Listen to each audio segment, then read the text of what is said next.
How to fix AirDrop notification not showing on your iPhone.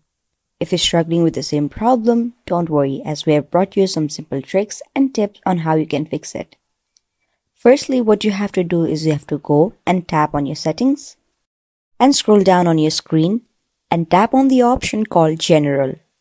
Once you tap on General, go and tap on Software Update.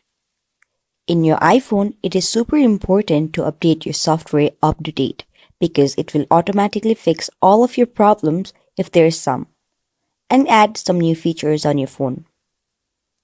Similarly, another thing what you can do is scroll down on your phone and tap on the shortcuts of the first box. Once you tap on it, tap on AirDrop and tap on Everyone for 10 minutes, as people around you will now find your AirDrop. Now go back and make sure that your Do Not Disturb mode is turned off. Sometimes when your Do Not Disturb mode is turned on, it will automatically shut down all of your AirDrop notifications.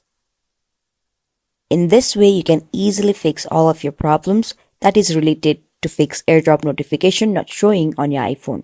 If you found my video helpful, make sure to give big thumbs up and subscribe to our channel.